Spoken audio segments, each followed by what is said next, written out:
গত পরশুদিন ভুলে গাছে পানি দিতে পারি না আমরা।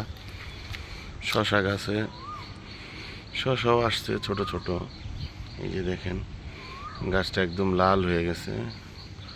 গতকালকে তো ভাবছি এটা মরেই গেছে, কিন্তু বৃষ্টি হওয়ার পরে গাছটা একটু আবার তাজা হয়েছে।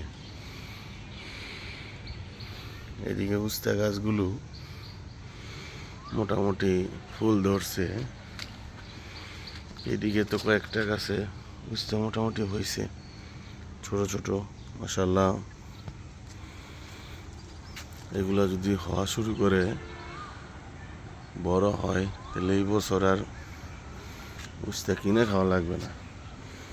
আর এইদিকে তো আমাদের ধুন্দুল গাছে মোটামুটি এর আগে 2টা ধুন্দুল আমরা খাইছি, এখন ধুন্দুল হচ্ছে আর কি, আলহামদুলিল্লাহ। এই যে এদিকে আরো ছোট ছোট কুড়ি বেরোচ্ছে, এদিকে বেরোচ্ছে। ওই যে এই গাছটাতেই বেশিরভাগ ধুন্দুল হচ্ছে আর কি। আর প্রচুর মৌমাছি আসতেছে এটার মধ্যে। এইখানেও একটা গাছ আছে, এটা গাছ। আর এই যে আমাদের মিষ্টি কুমড়া গাছ ফুল হচ্ছে। এই শশা গাছে অনেকগুলা ফুল হয়েছে। এখানে একটা নতুন শশা হচ্ছে। এখানে আমাদের উস্তা গাছ, এটা তো ছোট ছোট উস্তা কুড়ি বেরোচ্ছে। মিষ্টি লাউ গাছেও ফুল হয়েছে।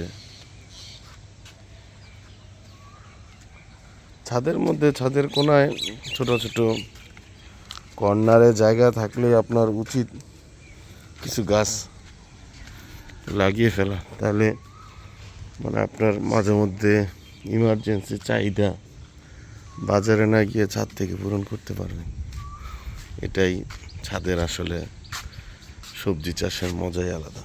এটা খেতে নিজেদের হাতে লাগানো খুবই মজা। আমাদের ছাদটা আশেপাশে একদম খোলামেলা, সামনে এক পুকুর আছে। অনেক সময় ভালোই লাগে ছাদে সময় কাটাতে। আর ওই যে দেখেন একটা গাছ, মানে একেবারে মৃতর মতো, কিন্তু আম হয়েছে মাশাআল্লাহ খুব ভালো। প্রত্যেকটা ডালে ডালে, একেবারে পাতায় পাতায় মৃত গাছ প্রায়। দেখেছেন, অনেক বয়স একটা গাছ, বয়স্ক।